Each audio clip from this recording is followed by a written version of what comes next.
ကျွန်တော်ဒီနေ့မှာတော့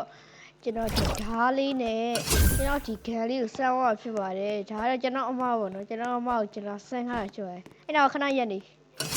ဒီခံလေးကဘယ်လိုဖြစ်လဲဆိုဝေးရပြစ်လိုက်ရင်ဟိုဆိုဖြစ်တော့မယ်ရဲမိုက်တယ်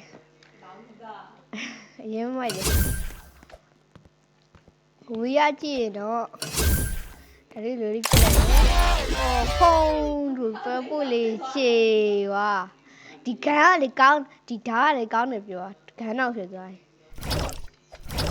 ဒီဓာတ်ကြောင့်ဘလိုလေးဆဲဆိုတော့လိုလေးလောက်လိုက်တာလေလိုလေးဖြစ်တော့ဦးဆိုပြောမှတ်တယ်နော်ဘူးရလက်ကြည့်အလဲလောက်ပါအရင်အရင်လှပါတယ်ဓာတ်လေးနဲ့ပြစ်လိုက်မယ်ဆိုရင်လိုလေးပြစ်လိုက်မယ်ဆိုရင်ဝီးဆိုရှိပါတယ်ကျွန်တော်ကကျွန်တော်စိတ်တူနေပါတယ်ကျိုးဖီးတက်ခါရအောင်လားငါတန်းနဲ့ပြစ်လေတန်းနဲ့တော့ဒီမှာတန်းလေးနဲ့ငါ့ကိုပြစ်လိုက်ဒီလိုလေး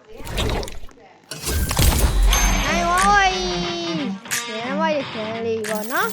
ရဲအယောင်တားလိုက်ခဲလေးပေါ့